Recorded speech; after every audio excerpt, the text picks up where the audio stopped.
Buenos días de nuevo. Bueno, vamos a reanudar las sesiones, en este caso con una mesa redonda que a mí particularmente, la verdad es que me gusta muchísimo, la veo muy completa y la veo muy necesaria. Me encantó cuando me propusieron moderarla. Me parece un privilegio, la verdad.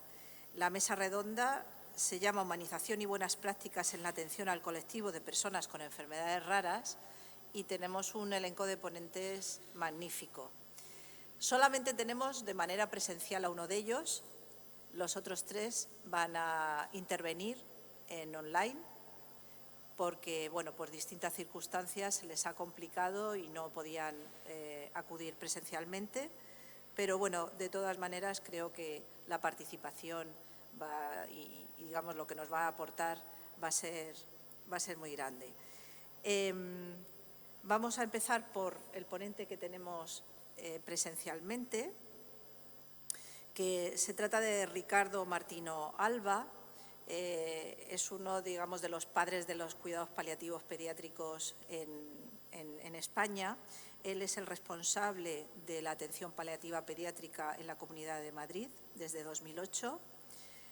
Es el director del Máster Universitario de Cuidados Paliativos Pediátricos de la UNIR, de la Internacional de La Rioja, patrono de la Fundación Porque Viven, presidente del Comité de Ética Asistencial del Hospital Niño Jesús de Madrid, miembro de la Junta Directiva de PEZPAL y es asesor del Ministerio de Sanidad y de las Consejerías de Sanidad de distintas comunidades autónomas en cuidados paliativos pediátricos.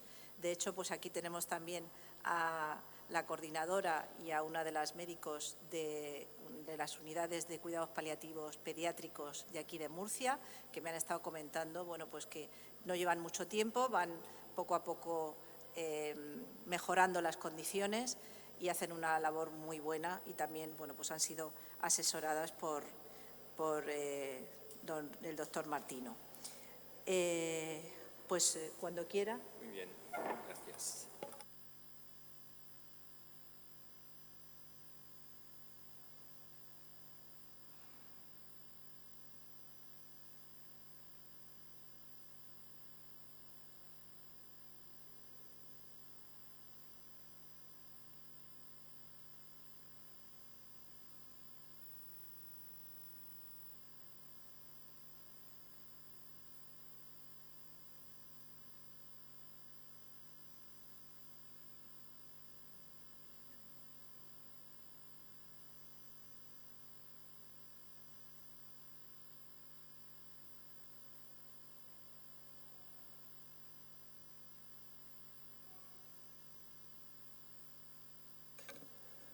Bueno, hola a todos.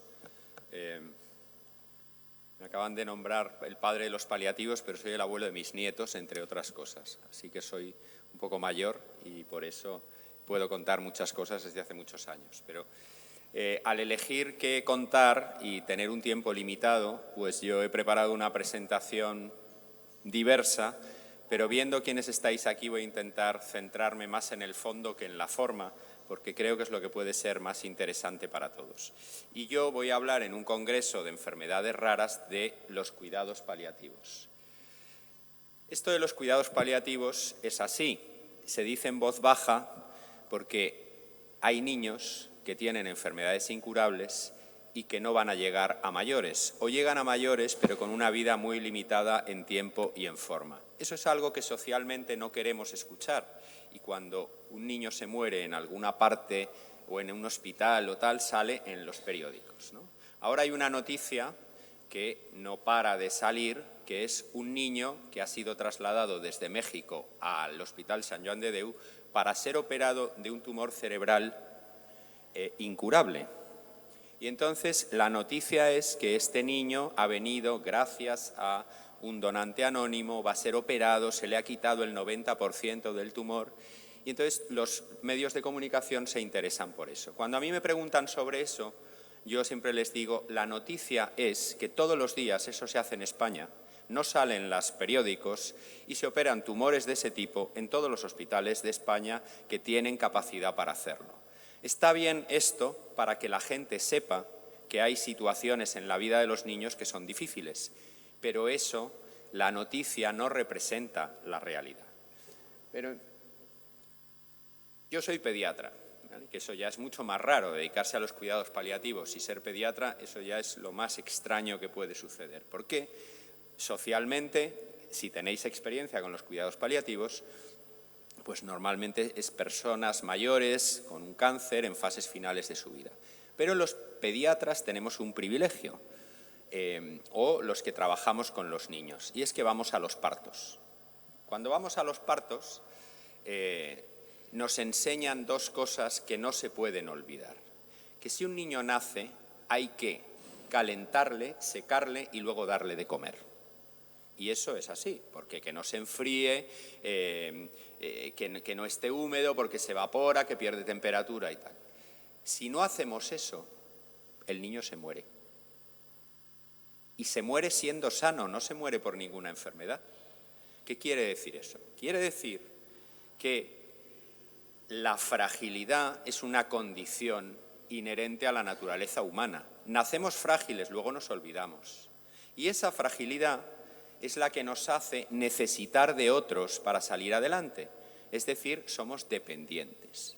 Cuando la gente habla de la dependencia y de la ley de dependencia y la dependencia para las actividades básicas de la vida diaria, piensa en otra población. Pero cuando nacemos, si alguien no nos cuida, nos morimos, porque somos seres humanos. Y eso no se nos puede olvidar. ¿Qué quiere decir eso? Que cuidar a otros es un instinto. Además, es una profesión que las enfermeras han asumido y que la van llevando en bandera a todos lados. Pero antes que eso es un instinto. Cuidar al débil es lo más humano que existe. No se puede no cuidar. No se puede uno no dedicar a la gente vulnerable, porque eso no nos hace humanos. Entonces, podríamos quedarnos aquí y no pasar a ninguna otra cosa más, pero si no, otros de los que me han traído me dirán que no cumplo mis expectativas. Bueno, ¿qué son los cuidados paliativos pediátricos? ¿Cómo lo definimos nosotros? Pues es una forma de prestar la atención centrada en las personas, y las personas son el niño, la familia y los profesionales. ¿Y por qué hay que tener en cuenta a todos? Porque todos sufren. El niño sufre, la familia sufre, pero también los profesionales sufren, porque nadie se mete en una profesión sanitaria para inicialmente dedicarse a esto. Así que todos sufren y hay que intentar tenerlo en cuenta para poder seguir trabajando bien. Como somos personas, y además los niños son personas que cambian a lo largo del tiempo. ¿Qué es la pediatría? La pediatría empieza en el momento de la concepción y termina, no se sabe cuándo. Eso de que termine a los 18 años es un accidente administrativo. Pero vosotros sabéis, y la organización que pone en marcha este evento, que la gente sigue siendo niña a pesar de que cumpla 18, 19 o 20 años, porque a veces han nacido con una enfermedad que les limita y les hace dependientes desde el momento que nacen hasta el momento que se mueren. Por eso, un 15% de los pacientes que atendemos tiene más de 18 años. Hay distinto tipo de enfermedades, no nos vamos a meter en esto, pero lo más importante es que no todo es cáncer y lo más importante es la mayor parte de las enfermedades no son cáncer. ¿Cuántos niños necesitan cuidados paliativos en España? Pues ahora no tenemos estudios epidemiológicos, pero los datos que estamos manejando ahora, transponiendo otros estudios realizados en otros países del mundo, hablamos de unos 25.000 niños en España necesitan cuidados paliativos, menos del 20% lo reciben. Así que esto de la equidad que está en el título del programa parece que aquí no se cumple. De los pacientes que atendemos nosotros, porque a mí me han pedido que hable de mi libro, es decir, de lo que hacemos en el Niño Jesús, el 30% son pacientes que tienen cáncer. La consecuencia es, la mayor parte de los pacientes que se atienden en cuidados paliativos pediátricos tienen otras enfermedades distintas al cáncer. Por tanto, Si hay alguien que se pone a organizar cuidados paliativos pediátricos pensando solo en los niños con cáncer y se queda ahí, está siendo injusto con la mayor parte de los pacientes que lo necesitan. El cáncer mueve a mucha gente y abre muchas puertas, pero por esas puertas tienen que entrar los demás. La mayor parte de las otras enfermedades son enfermedades de tipo neurológico, alteraciones genéticas, cromosómicas, y en un estudio que hemos hecho en el hospital sobre pacientes atendidos por nosotros, pacientes reales, no códigos diagnósticos ni otra cosa, sino pacientes atendidos por nosotros. De un total de 750 pacientes atendidos a lo largo de toda su vida, ahora ya vamos por muchos más, 2/3 tenían unos códigos diagnósticos como los que se identifican para las enfermedades raras. Así que tiene todo el sentido que estemos aquí hoy y por eso tiene todo el sentido que nos hayáis invitado. Y está muy bien porque hay que ser consciente de que hay que vivir bien en todo momento, pero hay momentos de la vida difíciles que está bien que existamos algunos como nosotros que podemos aportar valor a esas etapas de la vida. Así que el 80% de los pacientes que atendemos en cuidados paliativos pediátricos en el Hospital Niño Jesús, que probablemente es de los que más atienden, tienen que ver con las enfermedades raras. Por eso, esto de los cuidados paliativos pediátricos es distinto que en el tema de los adultos, por muchas razones. Primero, porque empezamos a atender desde el embarazo. Cuando a alguien le dicen, no, usted tiene un hijo con una enfermedad incompatible con la vida, se les olvida decir con la vida extrauterina, porque es que el útero materno es un búnker a prueba de muchas cosas y permite la vida de muchos niños, y la mayor parte o mucha gente quiere seguir cuidando a su hijo en tanto viva, pero le tienen la expectativa de que la vida va a ser corta, va a ser difícil, ¿qué va a pasar cuando nazca? Ahí hay que empezar a acompañarles. Por eso los momentos del diagnóstico son muy importantes. Tenemos tantas enfermedades distintas, a los niños a los que seguimos a lo largo de años, con muchas veces sin diagnóstico, y eso lo sabéis vosotros bien, que puedes decir pertenece a este grupo de enfermedades, pero no sé exactamente el apellido del trastorno genético. El papel de la familia y sobre todo lo que diferencia es que el niño es presuntamente incompetente y el adulto presuntamente competente. Entonces, en este tema de la toma de decisiones, donde en los adultos la autonomía del paciente está por encima de todo, en los niños casi siempre las decisiones son por representación. Y eso es muy importante para no perder el foco de que hay que hacerle el bien al paciente. Bueno, nosotros, ¿por qué hacemos esto? Porque queremos darle a cada uno lo mejor, ¿vale? Esto que ahora se llama la excelencia, viene alguien y te pone un sello de excelencia, ¿no? En Madrid hay uno que se llama Madrid Excelente y otros más. Pero si hay que elegir por dónde hay que empezar, lo que hay que hacer y en lo que hay que comprometerse es en facilitar el acceso y la equidad a todos. Y ahí los poderes públicos son responsables de eso. Luego, a partir de ahí, las organizaciones del tercer sector, las asociaciones, las propias personas, podemos llegar mucho más allá. Pero si tenemos que pedirle algo al sector público es, por favor, ábrele la puerta a todos para que puedan pasar. No hay libro de recetas, tenemos que actuar por principios y nosotros nos guiamos por 3 principios. El niño es una persona, buscamos el mejor interés del paciente y la muerte ni se adelanta ni se retrasa. Y con eso trabajamos y es bastante sencillo. Pero para poder tratar al niño como persona hay que tener un equipo, porque uno no lo sabe ni lo puede hacer todo.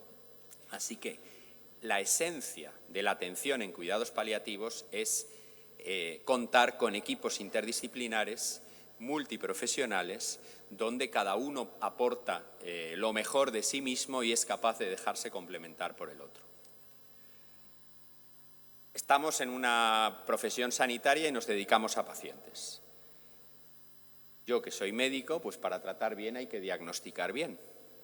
¿Y qué es diagnóstico? Bueno, pues todo el mundo piensa en el diagnóstico etiológico, que está sobrevalorado. Parece que no se puede hacer nada si no tienes el último gen que te ha dicho que... ¿Y luego para qué? Si en el fondo lo que te va a marcar lo que necesita el paciente no es el gen, sino cuál es la trayectoria clínica del paciente, la película de su vida. Los pacientes nos enseñan de lo que son capaces, de si son capaces de salir adelante, de si ese es el momento en el que ya no pueden más. Está bien, hay que buscar el diagnóstico etiológico, pero no podemos paralizarnos hasta que el diagnóstico etiológico no lo tengamos, porque a veces tarda meses o años y resulta que el niño está creciendo, empeorando y no le damos la atención, no sea que no hagamos exactamente lo correcto. Bueno, los niños entran en fases de irreversibilidad y en enfermedades que no se curan, nosotros no atendemos a todos los niños durante toda su vida en cuidados paliativos pediátricos. Les atendemos a partir de un punto en que la vida se les complica mucho. Pero si sabemos que el paciente tiene una enfermedad incurable, el foco con el que le miramos tiene que ser lo que llamamos un enfoque paliativo. Es decir, sabemos que no se va a curar, pero vamos a tratar lo que sea tratable y no empeñarnos en tratar lo intratable. No hay que privarle a la gente de lo que necesita para estar bien, pero hay que saber hasta dónde se puede llegar y no se puede hacer por ni abandono ni obstinación terapéutica. Bien, ¿por qué atendemos a los niños? Porque tienen una enfermedad incurable, han pasado a esa zona de irreversibilidad y tienen una red asistencial insuficiente. Bueno, ahora os hablo de mi libro 5 minutos, que es ¿qué hacemos en Madrid? Y en Madrid hace 15 años... Bueno, la mini historia es, el jefe de oncología del Hospital Niño Jesús quiere montar paliativos para sus pacientes, Oncología Hospital Niño Jesús, la Consejería de Sanidad sabiamente le dice que no. Y entonces presentamos un proyecto para todos los niños, con todas las enfermedades, estén donde estén, 24 horas al día, y le dice que sí. Y dotó un equipo en su momento. Por eso nosotros, desde el año 2007, tenemos un equipo interdisciplinar que presta atención a los niños 24 horas al día. ¿Qué hacemos? Bueno, pues hacemos visita programada en casa, damos atención 24 horas, tenemos una consulta externa, un hospital de día, somos consultores para toda la Comunidad de Madrid, que aunque tiene un tamaño parecido a Murcia, tiene más gente y 26 hospitales públicos, además de todos los privados, o sea que nos movemos rapidillo. Porque además los niños están en colegios de educación especial, en centros de servicios sociales, a veces tienen varios domicilios. Bueno, ahora somos unos cuantos, unas 40 personas dedicadas a esto, contando con la unidad de hospitalización, y tenemos trabajadores sociales y psicólogos integrados al 100% en el equipo desde el minuto 1 y también colaboración de otras entidades que nos financian, un fisioterapeuta, un conductor, otro poco de psicólogo, el referente espiritual, en fin. Esto es Madrid, utilizamos un código de colores para llegar a todas partes y organizarnos el trabajo. Hacemos distintas cosas en casa y solo como punta del iceberg de qué significa la atención 24 horas, la mayor parte de los niños que atendemos y cuidamos en casa, al final de su vida se mueren en casa.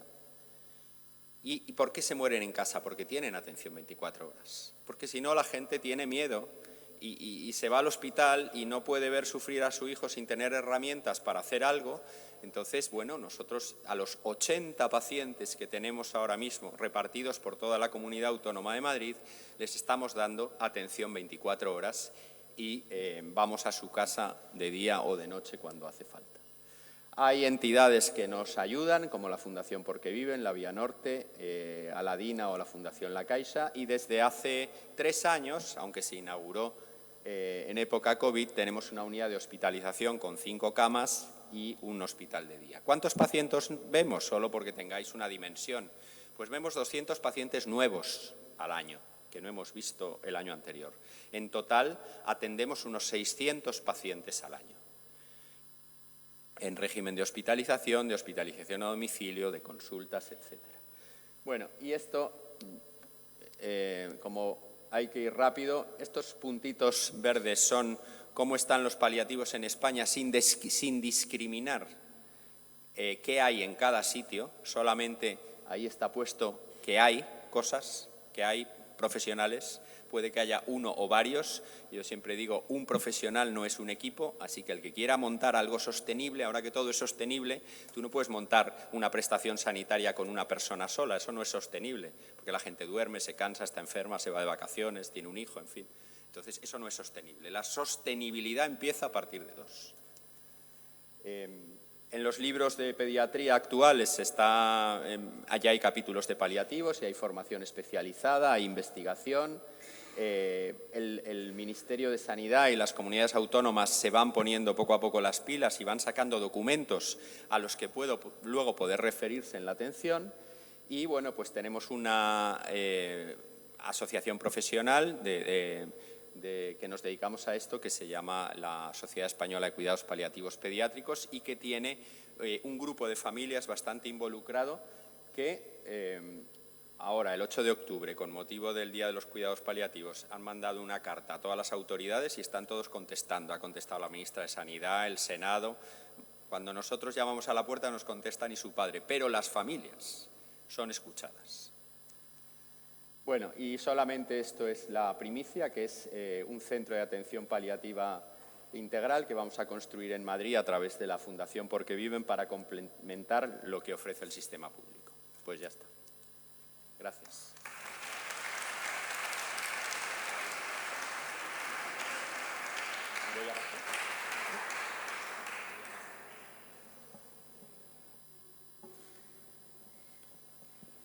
Bueno, pues a continuación vamos a dar paso al siguiente ponente que va a intervenir online.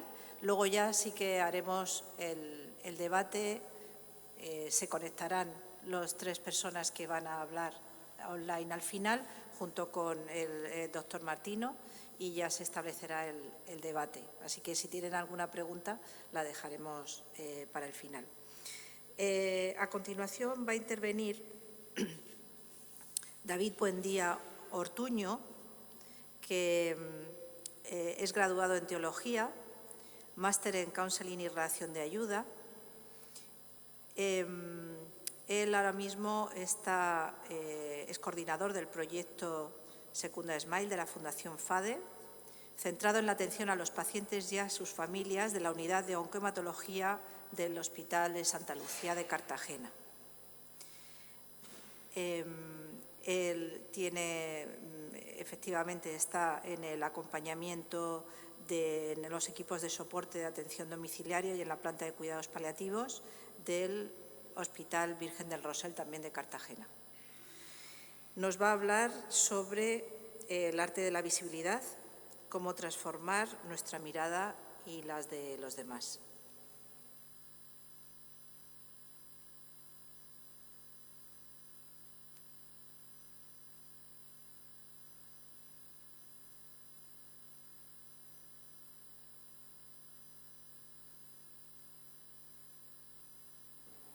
El arte de la visibilidad. ¿Cómo transformar nuestra mirada y la de los demás? Cuando algo inesperado irrumpe, como es una enfermedad grave, toda nuestra vida se tambalea. Es más, que nos lleva tiempo acostumbrarnos a la nueva realidad que se va imponiendo y tardamos en salir de un estado inicial de confusión, de rabia, de preguntas, de sentido. ¿Pero por qué? ¿Por qué nos tiene que pasar esto? Descubrimos poco a poco lo poco que sabemos y que ni tan siquiera tenemos las palabras exactas para referirnos a ello. El miedo, la incertidumbre, la ansiedad, la impotencia, se queda de nuestro lado. Y apenas podemos ver algo de nosotros mismos en medio de esta nueva situación. Nos rodea una espesa niebla. Necesitamos volver a ver.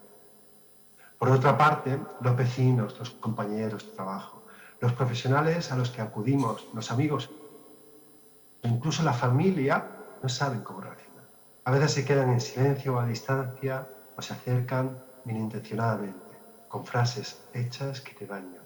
Otras les ves en los ojos que te ignoran, que prefieren no cruzarse contigo, por eso pasan de largo.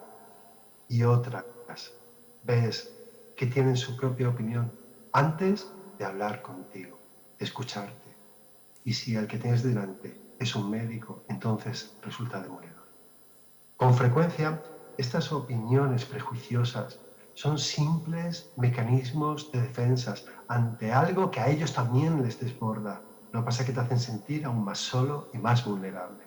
¿Cómo conseguir que nos miren, que nos acojan, que nos escuchen, que nos atiendan?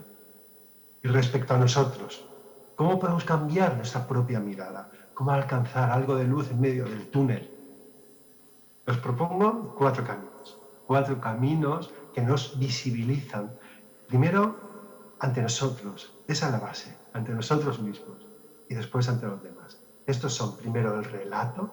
Segundo, la acción solidaria. Tercero, la creatividad. Y cuarto, el humor. Aunque ahora nos vamos a detener a 2 primeros. El relato. Es lo que hacemos de forma natural cuando vamos a contarle nuestros problemas a un buen amigo. Es así como nosotros soltamos los pensamientos que nos dan vueltas y vueltas, que nos torturan, y sacamos por fin afuera la angustia, la preocupación, el miedo que tanto nos paraliza, y nos desahogamos. Nos vamos sintiendo menos encogidos porque hay menos presión interior y empezamos a barruntar, a ver qué nos pasa y cómo nos hace sentir. Esto es tan importante, habilitar además espacios para hablar, brazos que nos cojan, orejas que nos escuchen.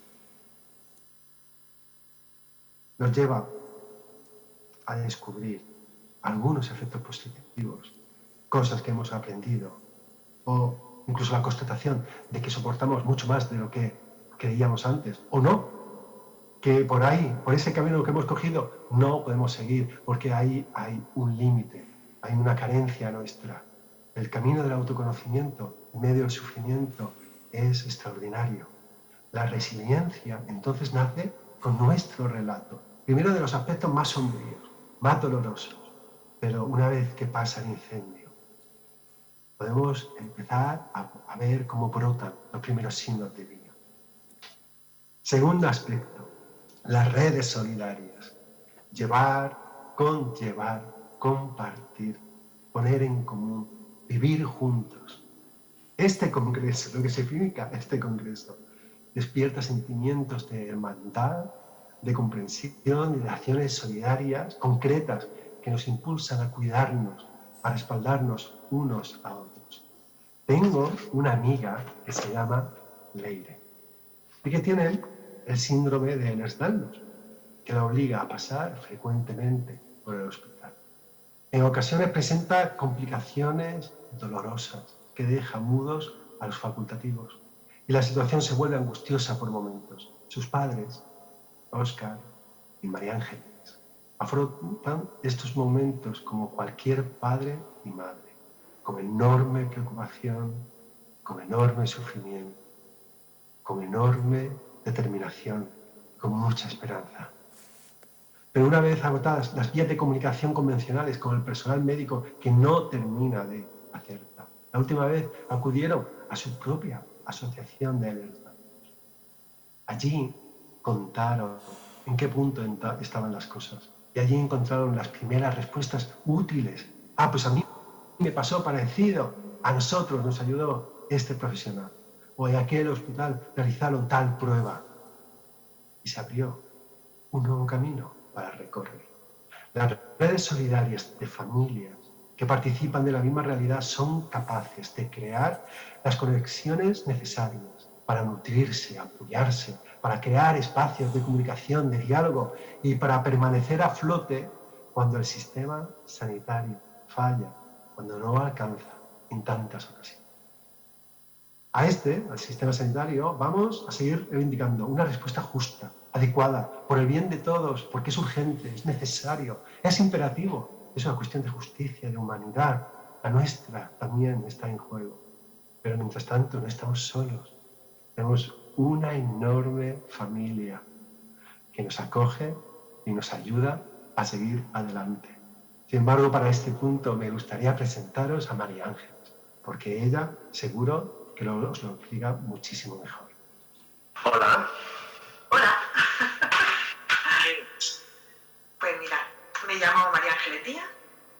Soy una persona feliz, madre de 2 niñas y estoy casada, trabajadora social de profesión, aunque ahora mismo no estoy ejerciendo mi profesión, al menos de esa manera.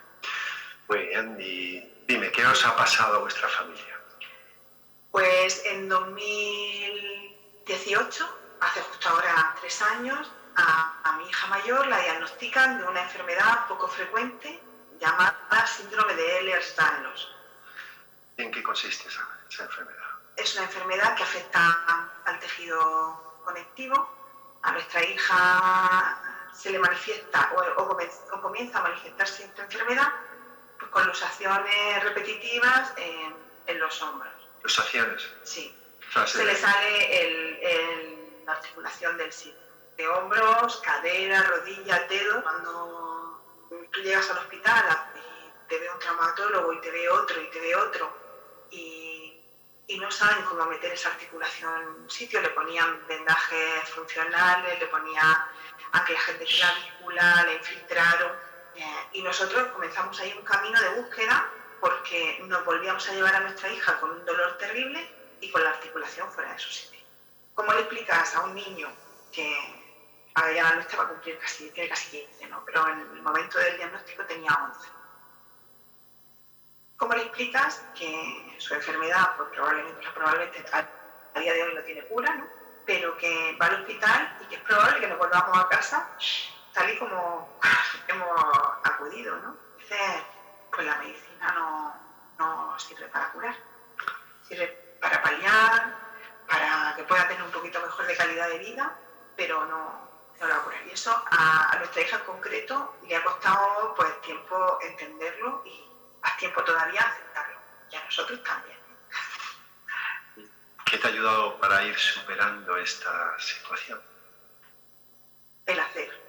El hacer. Sí. El servir. El ayudar.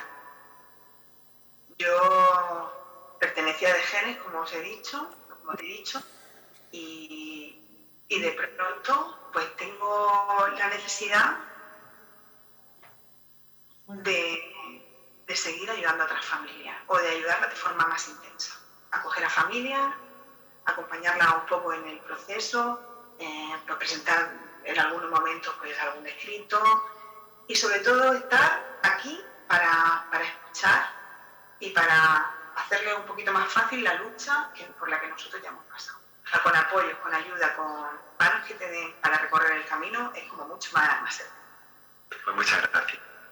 Muchas gracias a ti. Bueno, María Ángeles habla de servir, de escuchar, de acompañar a otros como manera de vivir la enfermedad de su hija.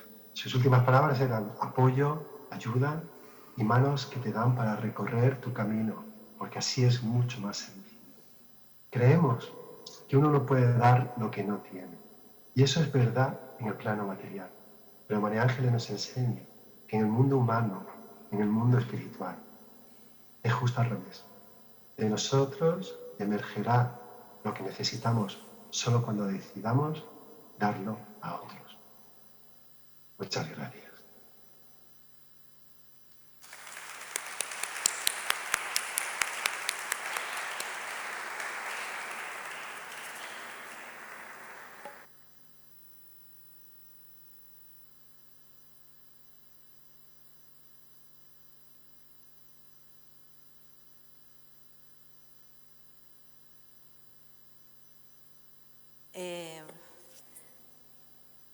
A continuación, aunque no sé si se va a cambiar el orden, Charo, no, vale. Va a intervenir también online Gabriela Rangel Rodríguez, que ella es doctora en psicología y es profesora asociada de la Universidad Autónoma de Barcelona. Es máster en psicoterapia y cuenta con más de 15 años de experiencia en el trabajo clínico con personas con retos comunicativos y su entorno, familia, escuela, etc. dando acompañamiento en el área socioemocional, mental y conductual. Ha participado en la creación de una herramienta denominada EDEC, Desarrollo Temprano de Competencias Emocionales, para población con necesidades complejas de comunicación.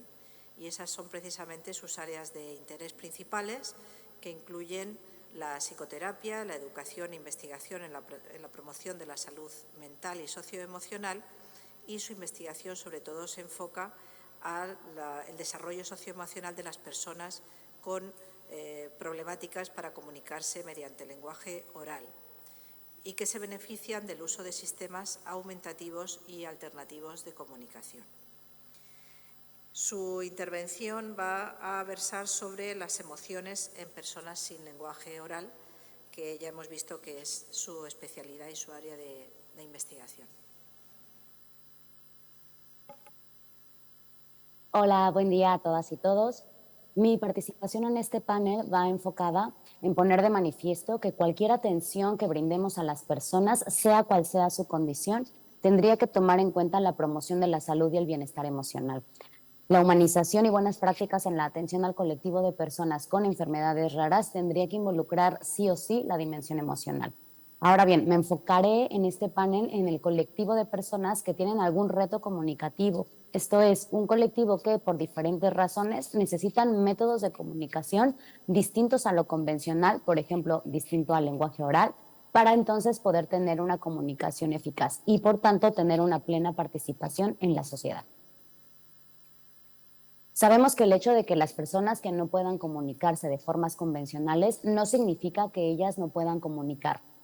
Todos podemos y necesitamos comunicar de la manera en la que nosotros tengamos, ¿no? O sea, todos podemos comunicar. Actualmente sabemos que además de esto, hay opciones fantásticas de baja o de alta tecnología para que este colectivo pueda satisfacer todas sus necesidades comunicativas.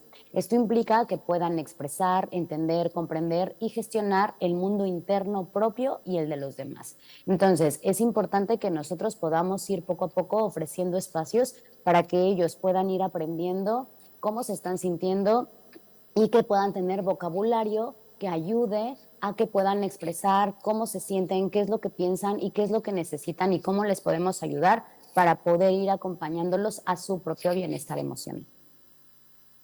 Cuando hablamos de desarrollo emocional, es imposible separarlo de la comunicación y del lenguaje, ya que la comunicación es esencial para poder entender, expresar, regular y responder adaptativamente a todos los fenómenos emocionales, ya sean los míos como también el de las demás personas. El lenguaje, además, va modelando nuestro pensamiento y percepción del mundo y, por lo tanto, moldea también nuestras vivencias emocionales. Las emociones, además, por sí mismas ya están comunicando. Nos mandan mensajes de que algo nos está sucediendo o que algo le está sucediendo a la otra persona. Esto puede ser algo agradable o desagradable. Y también estas emociones nos invitan a lo mejor a acercarnos a algo, a alejarnos de algo, a tener cuidado con alguna situación. Entonces, se ha encontrado que el que nosotros tengamos más habilidades lingüísticas se relaciona con una reducción de emociones intensas y duraderas y también con mayores estrategias de regulación y de comprensión emocional. Y aquí, por ejemplo, en la neurociencia ha observado algo muy interesante. El solo hecho de que nosotros pongamos en palabras lo que estamos sintiendo genera una reducción de la intensidad emocional. Y también, por ejemplo, nosotros como facilitadores emocionales, el solo hecho de que podamos saber cómo se está sintiendo la otra persona, no es lo mismo la manera en cómo yo te voy a acompañar en tu emoción. Si yo sé que estás triste, utilizaré estrategias distintas a que si yo sé que estás enfadado. Entonces, es bien importante el que podamos etiquetar y darle como un nombre a aquello que estamos sintiendo. Entonces, el lenguaje, y en este caso, la comunicación aumentativa y alternativa son factores clave para poder promover y adquirir competencias emocionales y con ello la salud emocional. Ahora, ¿qué es lo que sabemos entonces del desarrollo emocional en personas con retos comunicativos? A nivel de investigación, la realidad es que todavía nos falta mucho para poder acompañar eficazmente a este colectivo y a su entorno. Lo que sí sabemos actualmente es que la expresión emocional de este colectivo puede estar restringida, no solamente porque tienen un acceso nulo o restringido a un vocabulario relacionado con las emociones, sino que también puede haber una restricción a nivel no verbal, por ejemplo, debido a una movilidad reducida. Es importante que nosotros como compañeros de comunicación tomemos en cuenta que tener dificultades en la expresión no significa que no sintamos o que no experimenten ciertas emociones. Urgen estrategias para poder apoyar la expresión, la comprensión y el afrontamiento emocional de las personas a quienes nosotros estamos acompañando. También sabemos que a nivel familiar o a nivel de las personas que conviven con este colectivo, pueden llegar ellos a tener dificultades para poder identificar las emociones de las personas, o puede ser que lleguen también a malinterpretarlas. Y por tanto, entonces, hay menos oportunidades para poder hablar de emociones. También hay otras personas que puede ser que sí identifiquemos qué es lo que están sintiendo, que ya hay una emoción ahí, pero que no sepamos cómo hablar de ello o no sepamos cómo promover espacios para hablar de estas cosas, y entonces se puede limitar el apoyo a un nivel conductual. Por ejemplo, sé que estás enfadado, te acompaño y te doy contención. O puede ser que trate yo de hacer como algún cambio conductual, que esto es muy favorable, pero nos estamos olvidando de una pieza fundamental en el ser humano. No nada más somos conducta, sino también somos emociones y también somos pensamientos. Hay que tomar en cuenta todo lo que somos, de alguna manera, todo lo que tenemos. El que nosotros también como entorno demos menos oportunidades para poder hablar de las emociones, pues limita el aprendizaje de competencias emocionales para entonces poder hacer frente a los desafíos de la vida, y entonces eso también dificulta el que se puedan tener estrategias que brinden bienestar. Generalmente, el aprendizaje emocional de este colectivo puede resultar complejo, ignorado o restringido. Tomando en cuenta todos estos retos, lo que nosotros hicimos fue el crear una entrevista que ayude a poder comprender cómo el entorno habla de emociones con las personas con retos comunicativos y de qué manera este colectivo expresa sus emociones. Esto nos permite entonces poder hacer una valoración y una detección del estado emocional actual de la persona y su entorno, para que entonces así podamos alentar intervenciones que sean a la medida, que puedan apoyar en este desarrollo socioemocional. También lo que hemos hecho es que la información que vamos obteniendo en esta entrevista, que por cierto es gratuita, la pueden descargar en línea. Si alguien lo necesita, con gusto les puedo mandar como toda la información. Pero bueno, lo que hemos visto es que esta entrevista te da como información bastante importante y de ahí generamos una propuesta de un perfil emocional para que entonces este perfil pueda ser compartido con personas clave en la vida de la persona a la que estamos acompañando.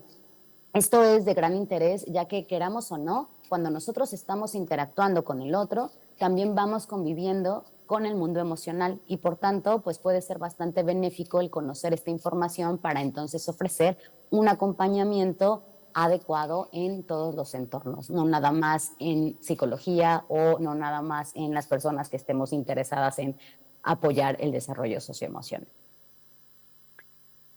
Una vez que ya tenemos como todo este contexto y cuál es el perfil emocional, las necesidades, las emociones que aparecen, el por qué aparecen y todo esto, entonces lo que hemos visto es que lo que toca es facilitar el acceso a la comunicación emocional y para ello necesitamos habilitar vocabulario relacionado con las emociones. Entonces, una de las prácticas que hemos estado utilizando es ofrecer sistemas de comunicación que permitan satisfacer la necesidad comunicativa tanto a nivel de expresión de mis emociones, comprensión de las emociones y cómo puedo gestionar las emociones. Y otra vez, sean las mías como también las de otras personas. Y entonces lo que hacemos es habilitar este vocabulario dando, por ejemplo, vocabulario de las posibles causas de tu emoción. Es decir, te estás sintiendo así por algo de tu cuerpo, por algo que ya pasó, algo que va a pasar, algo que sucedió con algún amigo. Entonces vamos dando como diferentes estrategias para que sean ellos los que nos digan cómo se están sintiendo y por qué se están sintiendo así. También ofrecemos otro vocabulario emocional relacionado con emociones, tal cual que ellos puedan tener un vocabulario de emociones que sea bastante rico, que no nada más sean 4 emociones básicas y ya está, sino que poco a poco puedan también empezar a tener mayor, digamos, mayor mundo emocional y que las puedan distinguir. Y también que puedan tener vocabulario para que ellos puedan decir qué es lo que necesitan cuando se sienten de esa manera. Por ejemplo, me estoy sintiendo triste, necesito que me dejes solo o necesito que me des un abrazo o necesito contarte qué fue lo que me pasó. Entonces, todo esto lo que estamos buscando es que en el momento en que nosotros estamos habilitando la comunicación, pues estamos promoviendo independencia, autonomía, autodeterminación. En nuestras investigaciones hemos notado que habilitar este vocabulario y ofrecer espacios para hablar de emociones reduce las conductas problema, hay mayor interacción comunicativa, mejora las relaciones interpersonales, genera calma para la persona, pero también para su entorno, y parece ser que promueve bienestar y salud emocional. Aún así, necesitamos más personas que se sumen a estos esfuerzos, tanto en la parte clínica, educativa, como también en la parte de investigación, porque como les digo, realmente ahorita este es un campo en donde estamos todavía en pañales. Para terminar, todos tenemos el derecho a expresar, comprender y elegir cómo vamos a responder a las emociones de una manera saludable. Y también tenemos el derecho de ser respetados emocionalmente. Uno de los objetivos de desarrollo sostenible de las Naciones Unidas es garantizar una vida sana y promover el bienestar para todos en todas las edades. Y esto involucra promover el bienestar emocional. Para garantizar un desarrollo emocional sano, hay que garantizar el acceso a la comunicación y el lenguaje. Comunicarse de formas distintas a lo convencional no debería de ser una excusa para no potenciar la salud y el bienestar emocional. Tenemos que tener bien claro que no les estamos haciendo un favor cuando implementamos prácticas en pro del desarrollo de competencias emocionales. Estamos realmente velando por su derecho a sentir.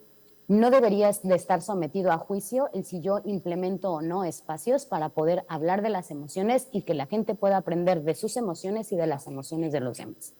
Y entonces aquí pues lo que nos toca es capacitarnos, aprender, reconocer y facilitar espacios donde se envíe el mensaje de, oye, tus emociones son válidas, son importantes, las estoy mirando, estás en un lugar seguro para poder hablar, aprender de ellas y gestionarlas de la forma que consideres mejor para tu bienestar. Muchísimas gracias y estoy disponible si necesitan alguna duda. Igual si me quieren contactar, este es mi correo electrónico. Muchas gracias.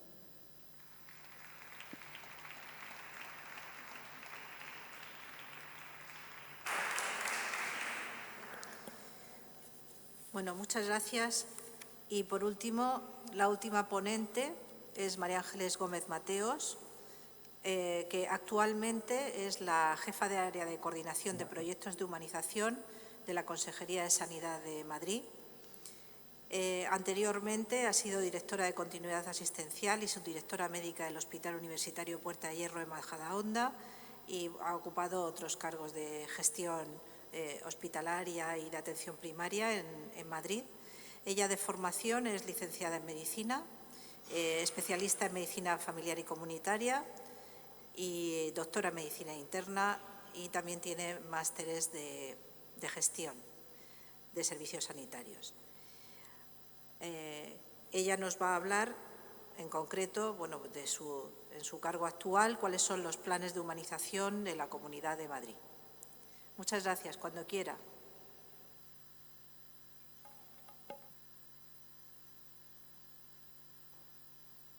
Hola, buenos días. No sé si se oye y se ve.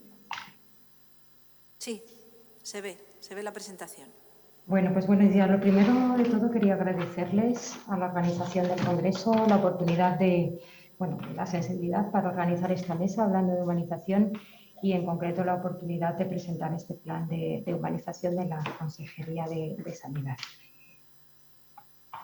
Quería empezar hablando un poquito de la humanización, y es que este no es un concepto nuevo. Este concepto ya se habla por primera vez antes de la Ley General de Sanidad, en el año 1984, cuando se saca el primer plan de humanización de la asistencia sanitaria, de la asistencia hospitalaria.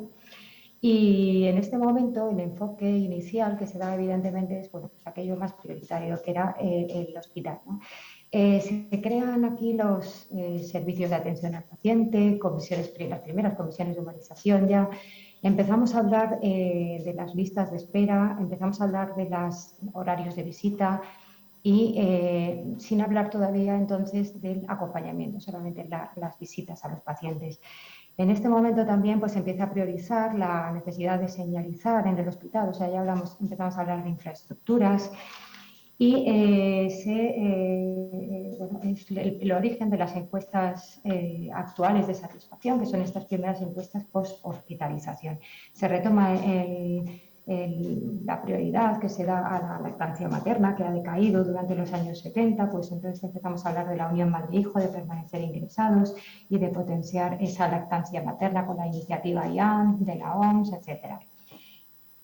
Hablamos también ya de los horarios de citas para consultas externas, de las listas de esperas y la primera vez ya que empezamos a tomar conciencia de, bueno, pues en este caso de la comida del paciente. O sea, ya un poco hablamos de la infraestructura hospitalaria. Este primer plan es la Comunidad Valenciana, después de las transferencias, la que lo lleva primero como un plan de humanización hospitalaria, es decir, lo lleva a su propia comunidad y después dentro del plan de calidad en el año 2004. En Asturias, en el 2004 también, se hace lo mismo y, bueno, de hecho, se le llama plan de confortabilidad porque está muy enfocado a esta parte, digamos, de hospital y de la parte más de hostelería, de infraestructura, etcétera. Los primeros que empiezan ya a hablar más de humanización es la comunidad de Extremadura, en la que hacen ya un grupo focal de pacientes y de este estudio pues salen las primeras líneas priorizadas que van a desarrollar luego ya desde la propia consejería del plan de humanización. En el 2016 es cuando la Comunidad de Madrid pues ya saca su primer plan y en este plan la principal novedad es que participan a lo largo de toda la elaboración del plan, desde el inicio y hasta la última revisión, los pacientes, asociaciones de pacientes, cuidadores, familiares, además de, por supuesto, profesionales, directivos, etc. Es la primera vez que el paciente verdaderamente participa en esta elaboración del plan. Este primer plan tiene algunas líneas muy transversales, como son las que tienen que ver con cultura, con información y acompañamiento, que desde mi punto de vista son los hitos más importantes que consigue este primer plan.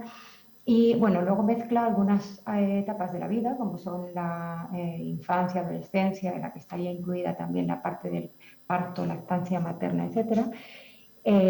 Con respecto a etapas de la vida, pues también el final de la vida. Y además incluye áreas de atención, en este caso urgencias, hospitalización, unidades de cuidados intensivos, salud mental y paciente oncológico. Hay una décima línea que es la Escuela Madrileña de Salud, en la línea de capacitar al paciente en salud, informarle, formarle y para hacerle responsable de su enfermedad. Esta línea posteriormente toma tanto peso que se termina, digamos, independizando en el plan. Aquí pongo los hitos más importantes, como decía antes, para mí el acompañamiento, la información, las UCIs de puertas abiertas. Se dio mucho peso también al final de la vida con respecto a instrucciones previas y a todo lo que tenía que ver con el acompañamiento y la intimidad al final de la vida. Se creó también la guía de duelo. Con respecto a las barreras, pues se trabajó en todas aquellas o bien dificultades tanto idiomáticas como cognitivas, físicas, etcétera. Se trabajó un decálogo de humanización que ahora tenemos que revisar porque evidentemente la situación y la población a la que va destinada ha cambiado desde el 2016 ahora y con una pandemia además en medio.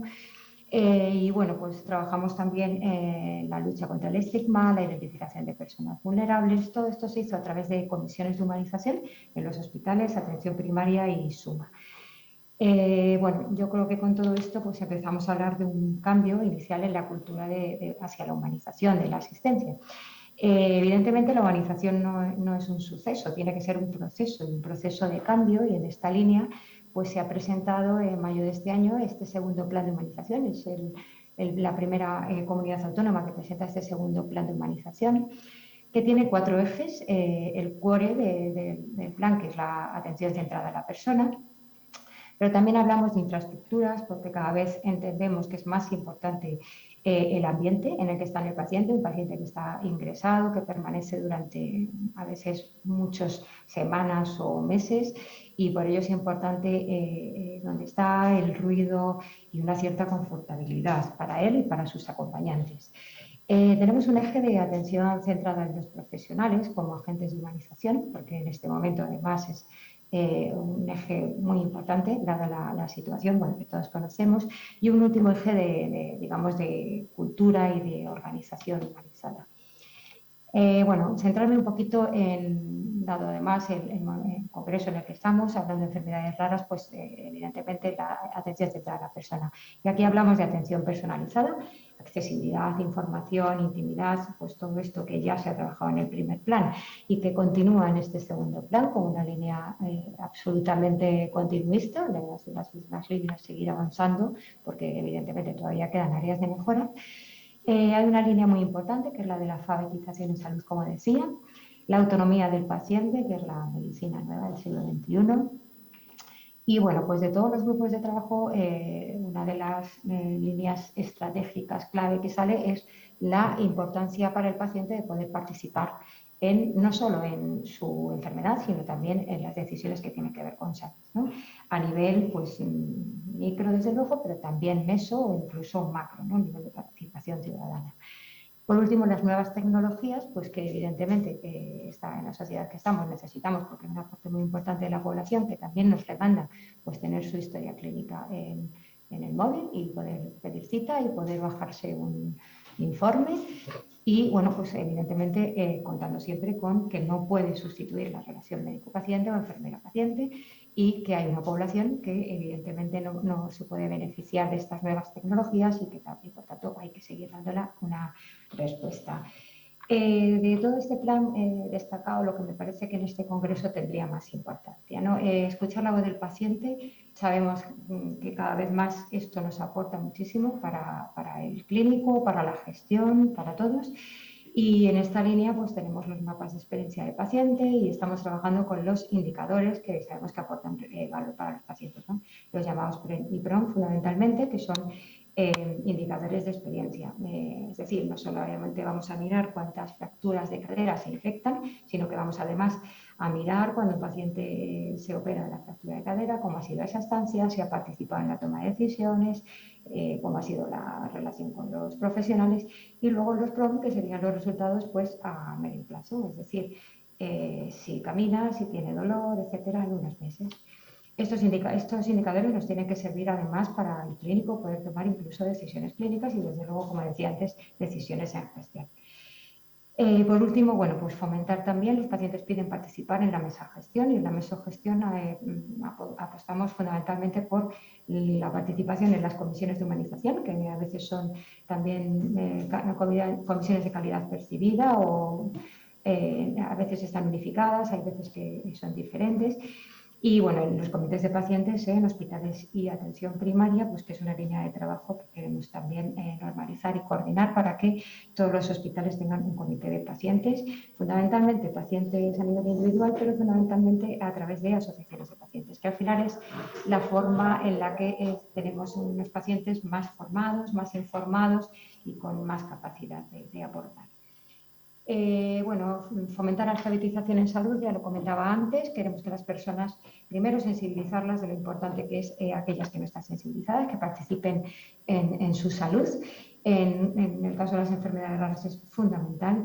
En todo lo que tiene que ver con prevención y promoción de la salud, pero también luego en la autogestión de sus enfermedades. Queremos pacientes informados, pacientes expertos, pero también queremos cuidadores expertos, personas que cuidan, sería el término más adecuado, porque en determinadas patologías y en este caso en la que nos afecta, pues es mucho más importante todavía. La autonomía efectiva del paciente, por supuesto, cada vez sabemos que tenemos más evidencia de lo importante que son las tomas de decisiones clínicas compartidas y planificar la atención, planificar los cuidados y fundamentalmente lo que tiene que ver con los cuidados al final de la vida. Las nuevas tecnologías, como decía antes, pues evidentemente son fundamentales, pero también tenemos que tener en cuenta lo que decía antes, no podemos facilitar un aparato que nos sirva para que un paciente pueda hacerse un electro si no existe un clínico detrás, un equipo detrás de profesionales de atención primaria del hospital que le puedan valorar, que sepan, que le formen, etcétera, etcétera. O sea, no puede ser nunca un sustituto de una relación entre profesional y paciente.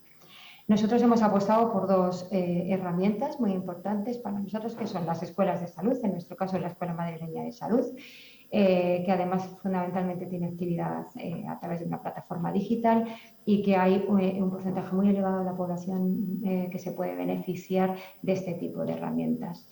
Es una herramienta en la que trabajan fundamentalmente profesionales del propio sistema y bueno, que queremos llegar a hablar de prescripción de escuelas de salud. En este caso queremos prescribir escuela, que el profesional médico enfermera del hospital pueda, a la vez que da una receta, pues también dar una receta de escuela con un código QR en el que tranquilamente el paciente en su casa o su cuidador puede ayudarle a descargar esa información, que la pueda consultar cuantas veces sea y que al final termine formado e informado de su patología. Por supuesto, en atención primaria, pues la parte presencial que siempre está ahí, pero cada vez más también esta herramienta es una herramienta complementaria a lo que puede hacer un profesional.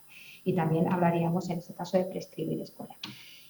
Una herramienta también muy importante para nosotros sería la ayuda entre iguales. Creemos que las asociaciones de pacientes, bueno, la evidencia nos dice que es una labor fundamental, la ayuda que prestan en cuanto a información, el enfoque, la adherencia al tratamiento, la ansiedad y las expectativas que tienen los pacientes con respecto a su enfermedad en el momento del diagnóstico, sabemos que es fundamental la ayuda entre iguales. A través de asociaciones de pacientes, que es verdad que son muy numerosas y que quizá haya que coordinarlas y trabajar con ellas, pero también querríamos trabajar en esta línea, prescribir ayuda entre iguales.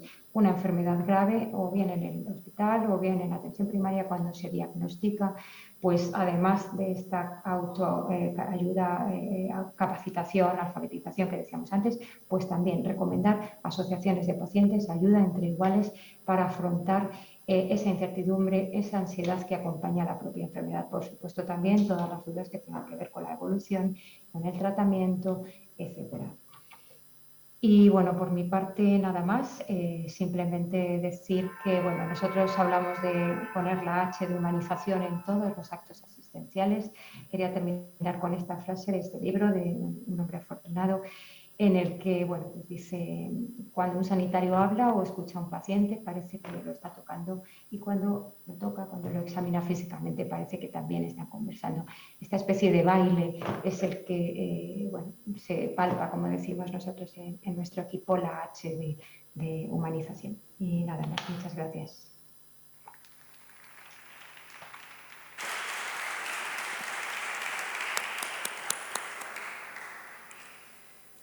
Bueno, pues muchas gracias a todos los ponentes.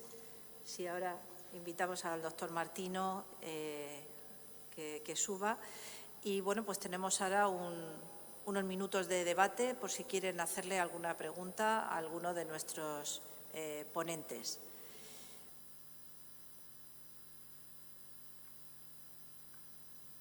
Sí, Juan. El presidente de GENES. Me gustaría, al doctor Martino, en relación a los cuidados paliativos pediátricos, si tuviese que hacer una valoración de la situación en nuestro país y en la contextualización internacional, ¿cómo lo definiría? Es decir, en cuanto a las buenas prácticas que puede aportar España, y también si conoce otras experiencias en otros países europeos. Y otra pregunta que me gustaría compartir a la compañera que acaba de finalizar su presentación. De manera específica, Madrid está trabajando también en la humanización e introduciendo las enfermedades raras, y me gustaría ver en esa mejora de la atención al paciente cómo valoraría la figura del gestor de caso. Bueno, respecto a lo primero, España está bastante bien, pero no lo saben, porque no lo sabemos contar bien. Tenemos una deuda de corresponsabilidad en estar en los foros internacionales y de publicar lo que hacemos, porque si no, nadie sabe lo que hace España. Y España, en cuidados paliativos pediátricos, en los últimos 8 años ha tenido un desarrollo muy bueno, sobre todo por el impulso de los profesionales y por algunas administraciones. Y digo algunas aposta porque no todas. Entonces creo que estamos bien, pero tenemos la obligación de contarlo. Sí, doctora Gómez. Sí, me ha parecido entender, bueno, que se haya regular, que preguntaba por la estrategia de enfermedades raras que se está revisando también en la Comunidad de Madrid, efectivamente. Y me ha parecido entender que preguntaba por la figura del gestor de casos.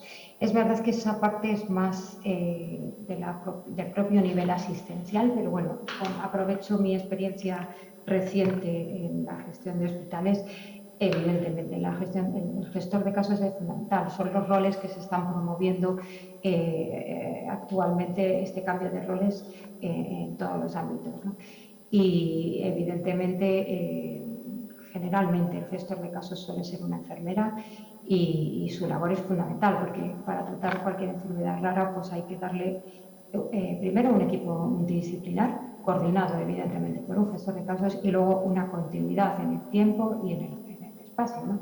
Que sería también eso, continuidad asistencial, que es esta figura que en Madrid tenemos a través de unos directores de continuidad, pero que los gestores de casos se unen siempre o bien a través de enfermeras de continuidad asistencial, de enlace, etcétera. Vamos, la figura del gestor de casos sin ninguna duda.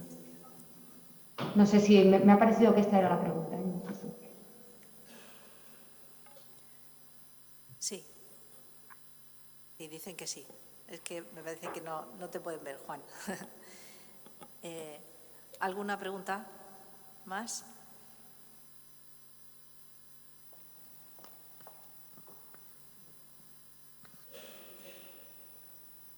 Virginia pregunta para Ricardo Martino sobre el fallecimiento de un niño cuando llega.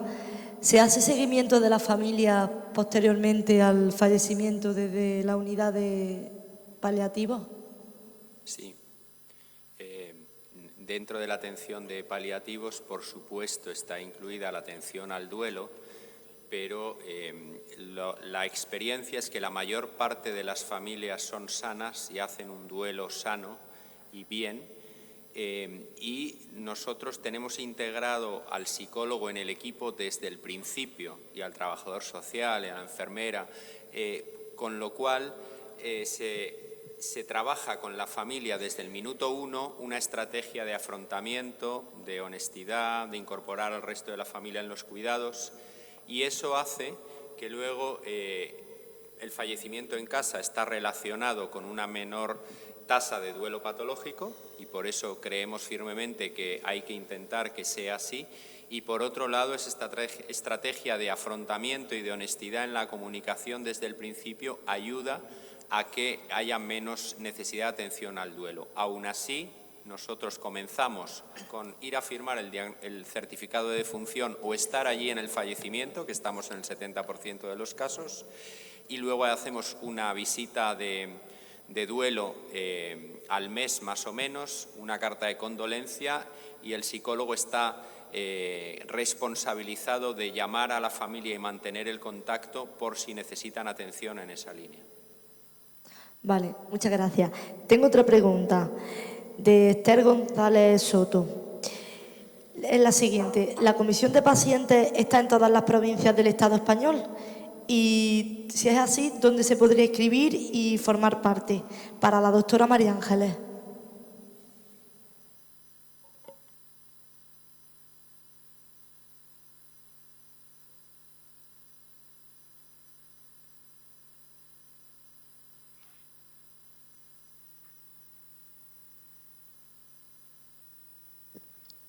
Para la doctora Gómez. Es que no sé.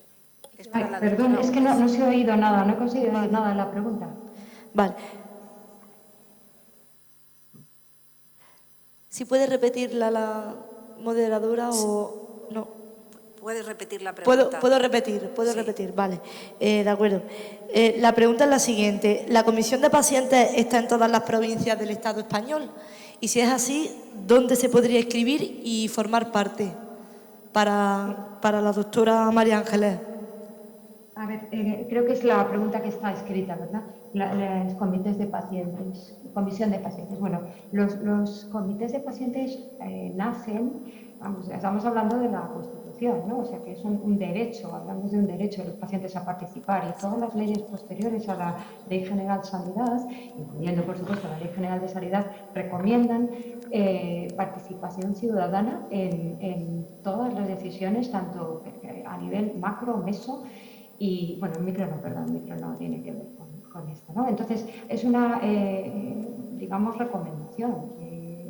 La mayoría de las comunidades que yo sepa, yo creo que ninguna tiene esto regulado realmente a nivel comunidad, y entonces nosotros lo que hacemos desde el plan es simplemente recomendar, y sí que estamos trabajando en unas recomendaciones generales con los hospitales que ya lo tienen hecho y con las asociaciones fundamentales de pacientes, en unas normas, en unas recomendaciones generales con respecto a qué asociaciones tienen que participar en cada uno, pues por prevalencia o por lo que se decida, ¿no? Si tienen que participar ayuntamientos, si qué periodicidad, a qué nivel, porque son órganos evidentemente consultivos en los que generalmente los presidentes son los gerentes y a ellos son a los que se le explican las necesidades que detecta ese tipo de población, porque se suelen invitar a mucho tipo de asociaciones, incluso pues a veces se hacen monográficos,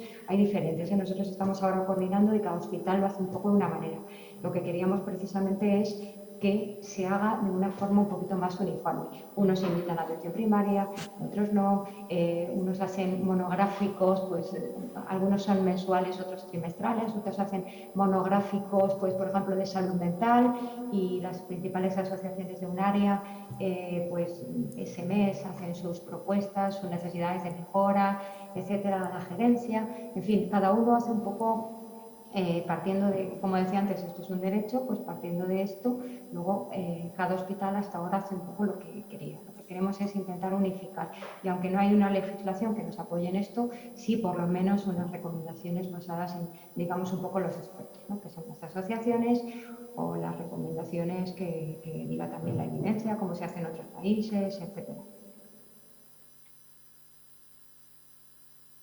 Creo que dice que sí, podría inscribirme y formar parte. No sé si se refiere a Madrid. Es que como es una pregunta hecha en el foro... En el chat. Sí, nosotros en Madrid lo que, bueno, hay una línea de trabajo que se hace un comité central que estaría formado por la consejería, ¿no? Digamos un nivel más casi macrogestión. Y luego a nivel meso son los hospitales, y los hospitales pues son las relaciones con los gerentes que llevan las asociaciones de pacientes. Algunas veces también se inscriben pacientes que no pertenecen a una asociación, pues sí, eso por supuesto entiendo que sería a través de las unidades de atención al paciente de los hospitales, pues mostrar su deseo de participar en un comité y según se vayan constituyendo, por supuesto, formar parte. O sea que si pertenece a Madrid, es que no lo sé, pero si pertenece a Madrid, pues yo lo que haría sería eso, hablar con el hospital correspondiente y mostrar mi disposición a participar. Si ya está creado, pues fácil, y si no está creado, estamos en un plazo de 4 años, tienen que estar creadas todas. Gracias, gracias. Nada. ¿Hay alguna pregunta más?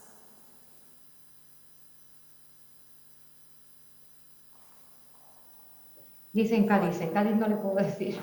La verdad es que, vamos, es verdad que, como decía antes, la comunidad de Extremadura es muy potente en esto, y además tiene una participación ciudadana muy importante, la Escuela Andaluza de Salud, o sea que probablemente en Cádiz sea factible.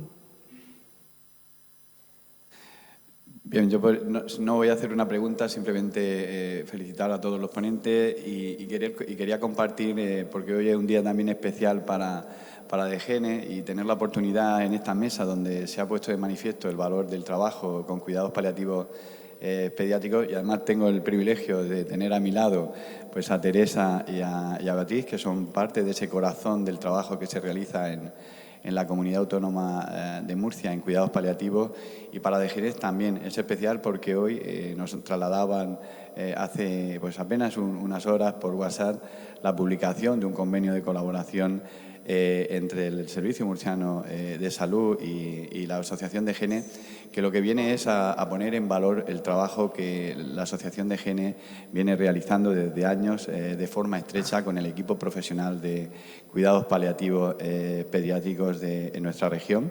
DGENE aporta el servicio de trabajo social y de apoyo psicológico, y, por supuesto, el Servicio Murciano de Salud, pues toda la parte sanitaria. Es un trabajo también complementario, como hemos podido conocer en la experiencia muy innovadora y con ese desarrollo integral que nos ha comentado en Madrid, pero quería compartirlo con todos vosotros y agradecer al equipo de cuidados paliativos pediátricos ese trabajo, porque nuestra región a día de hoy está dando respuesta a 55 niños que se encuentran en cuidados paliativos pediátricos y su familia. Y eso es importante y quería compartirlo como también final de esta mesa. Muchísimas gracias. Pues enhorabuena por ese convenio y por ese avance y bueno, desde luego hay que seguir avanzando. No sé si queda tiempo para alguna otra pregunta. Yo tenía una en relación a la formación, ya que estamos en un entorno universitario y muchos de los participantes en este foro son estudiantes de profesiones sanitarias. Mi pregunta sería para el doctor Martino o para la doctora Gómez en relación a los requisitos que tienen los profesionales que se quieren dedicar a estos requisitos de formación. Si alguno de los estudiantes que está finalizando quisiera, porque le atrae el tema, evidentemente me va a decir que que es muy deseable que tengan formación, que tengan un máster, pero ¿hay requisitos exigibles? Pues en algunas comunidades autónomas han sacado perfiles profesionales de cuidados paliativos, no en todas, en muy pocas, en las que bueno, pues, se crea un perfil profesional y que se valoran formación y competencias en esa línea. Lo general no es así y lo deseable sería la evaluación de competencias para la incorporación de los profesionales. En la Comunidad de Madrid se elaboraron unos perfiles de competencias profesionales en cuidados paliativos por parte de la Consejería de Sanidad, pero de modo práctico no se pueden poner en marcha en los procesos de selección por otros factores ajenos a los criterios de selección. Pero lo oficioso, que es cuando a mí me preguntan qué hay que hacer para trabajar en cuidados paliativos o alguien que viene a preguntarme, yo lo que le pregunto es, ¿eres feliz? Porque si hay que tener una vida feliz para dedicarse a esto.